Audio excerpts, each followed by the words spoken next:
So here we go to complex numbers and roots. A complex number is made of a real part and an imaginary part. In complex number, this would be the real part, this would be the imaginary part.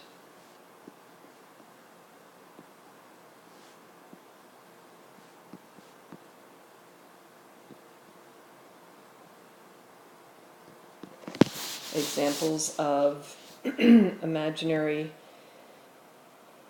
or complex numbers would be 3 minus 2i, or negative 7i, or negative 1 plus 17i.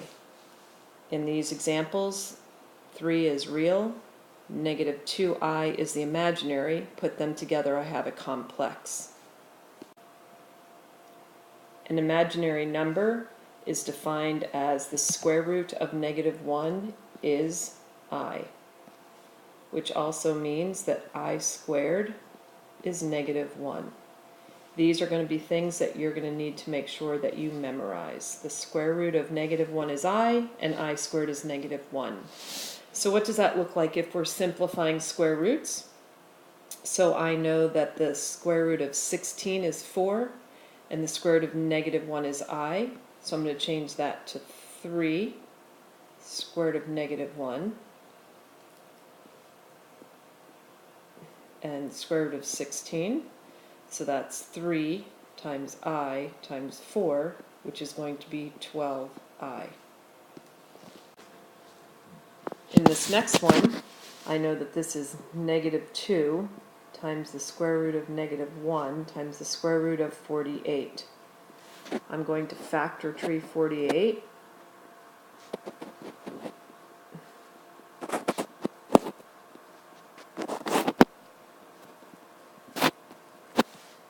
And I look for pairs for square root. There's one pair, there's one pair. So 1, 2 comes out and another 2 comes out. So I'm going to have negative 2. There's the first 2 coming out. There's the second 2 coming out. I know square root of negative 1 is I. And I know this guy has no pair, so he would stay in there as 3. If I multiply this all together, I'm going to get negative 8. Negative 8i square root of 3. What about solving an equation? So I'm going to subtract 75, divide by 3, take a square root, and I know I'm going to get x equals plus or minus. The negative comes out as an I, 25 is 5. Here's one for you to do.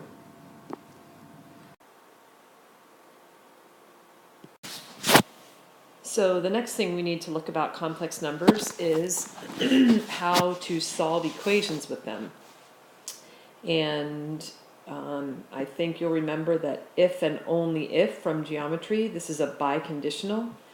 Two complex numbers are equal if and only if their real parts are equal and their imaginary parts are equal. Don't forget that a biconditional means that it can go both ways. The real parts are equal if the real parts are equal, real parts are equal and their imaginary parts are equal if and only if two complex numbers are equal. So to solve this, I would take the real part and set it equal to the real part.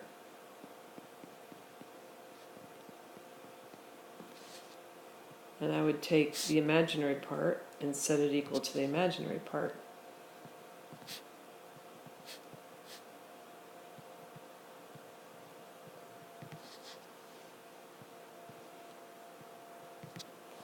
And I would divide both sides by negative 10i. And I would have my answer. Here's one for you to try.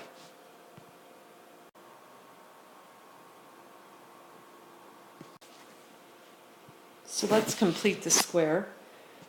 Nothing's going to be different. So completing the square means I want to solve the quadratic, so I want this to be 0. I'm going to subtract 10.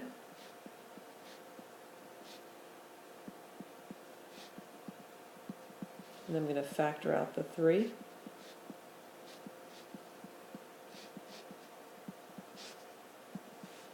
I'm going to complete the square by doing b divided by 2 squared, but I actually added 3. That becomes a binomial squared. I'm going to take a, no I'm not. I'm going to divide both sides by 3.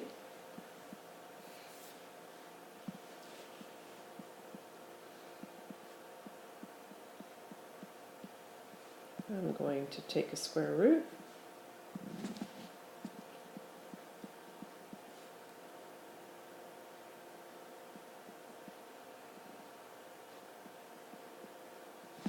And if I add 1 and rationalize the denominator, I'm going to get the square root of 21 over 3. And here's one for you to try.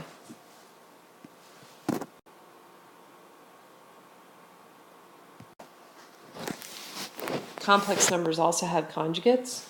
All we do is change this sign. So the conjugate here would be 5 minus I radical 10. Change this sign. Would be negative 6 plus 3I radical 2.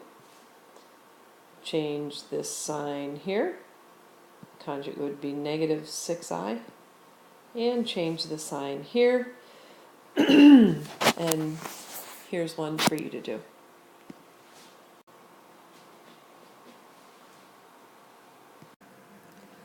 The last thing we need to do is learn how to plot these and how to find the absolute value. So the first thing you need to understand is that our coordinate plane changes a little bit. Our coordinate plane actually now has an x-axis and an imaginary axis. So this is going to be our x-axis, and this is going to be the imaginary axis. And now I just plot it exactly like I would in a normal one. This is my x number, this is my imaginary number. So I'm going 3 on the x, 4 on the imaginary, and I would end up right here. Now, what's the absolute value of 3 plus 4i?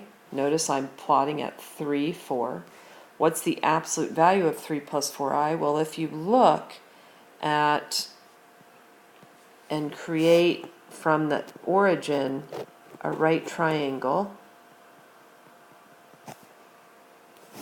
this right here would be the absolute value of 3 plus 4i.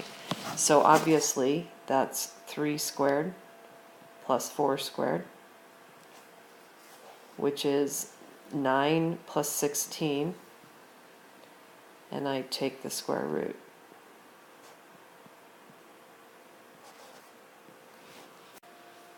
Let's try this next one. Negative 5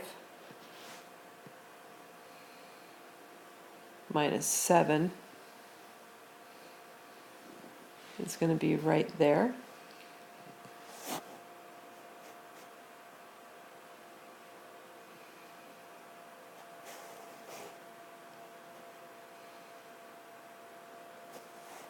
So this would be the absolute value of the complex number, negative 5 minus 7i. So I would do this, negative 5 squared, negative 7 squared,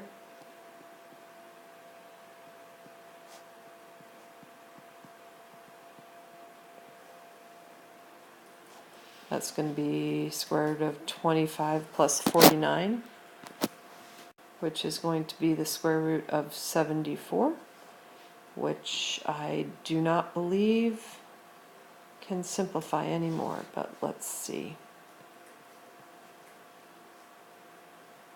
No. So the absolute value of negative 5 minus 7i would be square root of negative 74. Now you try one. So the first thing you should have done was plot this, which would be right here. And the second thing would be to find the absolute value, which is just the distance from the origin to your complex number, which would be 2 square roots of 13. Have a great night.